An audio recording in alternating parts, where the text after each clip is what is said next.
સૌથી પહેલી અને સૌથી મુખ્ય વાત, આ યોજના હેઠળ દીકરીના લગ્ન માટે સરકાર તરફથી કેટલી સહાય મળે તો એ છે પૂરા 12,000 રૂપિયા.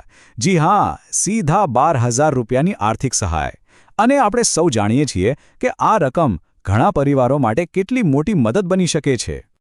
અને હા, એક વાત ખાસ નોંધી લેજો, અહીં જે પણ માહિતી આપવામાં આવી રહી છે એ બધી જ ગુજરાત સરકારની જે ઓફિશિયલ વેબસાઇટ છે અને એમના જે દસ્તાવેજો છે એના પર જ આધારિત છે. એટલે કે જે પણ જાણકારી મળશે એ એકદમ સાચી અને ભરોસાપાત્ર હશે. તો ચાલો સૌથી પહેલા વિભાગ 1માં જઈએ. અહીં આપણે સમજીશું કે આ યોજના ખરેખર છે શું અને એમાં સહાયની રકમ કેટલી છે. તો જુઓ, કુંવરબાઈનું મામેરું યોજના. આ યોજના ગુજરાત સરકારનો જે સામાજિક ન્યાય અને અધિકારિતા વિભાગ છે એ ચલાવે છે. અને એનો મુખ્ય હેતુ એક જ છે: દીકરીના લગ્ન વખતે પરિવાર પર જે આર્થિક બોજ આવે છે એને થોડો હળવો કરવો, એમને એક નાણાકીય મદદ પૂરી પાડવી. હવે સહાયની રકમની વાત કરીએ તો અહીં એક વાત સમજવા જેવી છે. પહેલાં આ રકમ અલગ હતી, એટલે કે 14 નવેમ્બર 2021 પહેલાં જે અરજીઓ મંજૂર થઈ હતી એમાં 10,000 રૂપિયા મળતા હતા. પણ એ તારીખ પછી, એટલે કે હવે જે પણ કેસ મંજૂર થાય છે એમાં પૂરા 12,000 રૂપિયાની સહાય મળે છે. એટલે અત્યારે આ યોજનામાં 12,000 રૂપિયા મળે છે, એ યાદ રાખવું. ચાલો હવે વિભાગ 2 તરફ આગળ વધીએ. અને અહીં આવે છે સૌથી અગત્યનો સવાલ કે ભાઈ, આ યોજના માટે અરજી કોણ કરી શકે, કોને આ લાભ મળી શકે?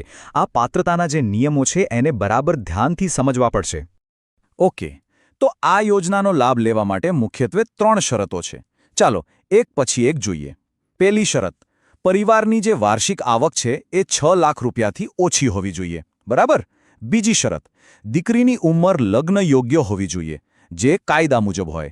અને ત્રીજી શરત: સરકારના નિયમ પ્રમાણે જે નક્કી કરેલા જાતિ કે વર્ગના માપદંડો છે એમાં આવતા હોવા જોઈએ. સારું, હવે વિભાગ 3. માની લો કે પાત્રતાના નિયમોમાં આવીએ છીએ, તો એ પછીનું સૌથી મહત્વનું કામ છે જરૂરી ડોક્યુમેન્ટ્સ, એટલે કે કાગળો ભેગા કરવાનું. અને એક વાત ગાંઠ બાંધી લેજો, સાચા દસ્તાવેજ વગર અરજી એક ડગલું પણ આગળ નહીં વધે. તો સવાલ એ જ છે કે અરજી કરવા માટે કયા કયા કાગળો હાથ વગર રાખવા પડશે. ચાલો આપણે એની આખી યાદી જોઈ લઈએ. આ લિસ્ટ પર ખાસ ધ્યાન આપજો, એક એક કરીને જોઈએ. સૌથી પહેલાં દીકરીનું આધાર કાર્ડ, પછી બીજું પિતા અથવા વાલીનો આવકનો દાખલો, ત્રીજું લગ્ન નોંધણીનું પ્રમાણપત્ર એટલે કે મેરેજ સર્ટિફિકેટ, અને ચોથું જે ખૂબ જ જરૂરી છે, દીકરીના પોતાના નામે જે બેંક ખાતું હોય એની પાસબુકની કોપી. અને અહીં એક વાત બરાબર મગજમાં ઉતારી લેજો, જો આમાંથી એક પણ ડોક્યુમેન્ટ ખોટો હોય, અધૂરો હોય અથવા તો બરાબર વંચાય એવો ના હોય તો અરજી સીધી રિજેક્ટ થઈ શકે છે, કોઈ પણ જાતની પૂછપરછ વગર. એટલે દસ્તાવેજ તૈયાર કરવામાં સહેજ પણ ભૂલ ના થવી જોઈએ. ઓકે, વિભાગ 4. દસ્તાવેજ બધા તૈયાર છે, તો હવે આપણે સમજીએ કે ઓનલાઈન અરજી કરવાની આખી પ્રોસેસ શું છે, સ્ટેપ બાય સ્ટેપ. આખી પ્રોસેસ ખરેખર બહુ અઘરી નથી. જુઓ, સ્ટેપ 1: સૌથી પહેલાં સોશિયલ જસ્ટિસ ગુજરાતની સરકારી વેબસાઇટ પર જવાનું. સ્ટેપ 2: ત્યાં તમને ઘણી બધી યોજનાઓનું લિસ્ટ દેખાશે, એમાંથી કુંવરબાઈનું મામેરું યોજના સિલેક્ટ કરવાની.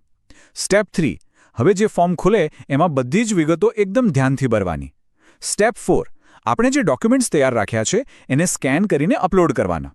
અને છેલ્લું સ્ટેપ 5: બધું જ એકવાર ફરીથી ચેક કરી લેવાનું અને પછી સબમિટ બટન દબાવી દેવાનું. બસ. આગળ વધીએ વિભાગ 5 પર.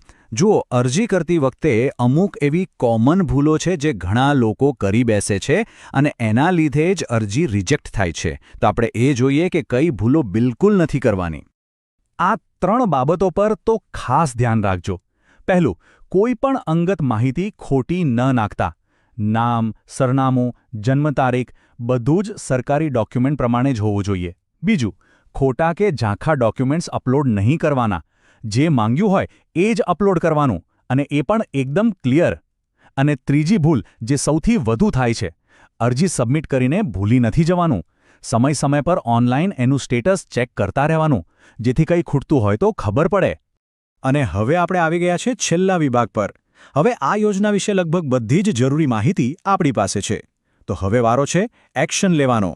જો કોઈ પરિવાર આ યોજનાના બધા નિયમોમાં બંધ બેસતો હોય તો પછી રાહ શેની જોવાની? જરા પણ મોડું કર્યા વગર આ યોજનાનો લાભ લેવા માટે આજે જ અરજીની પ્રક્રિયા શરૂ કરી દેવી જોઈએ. અને જતાં જતાં એક સવાલ.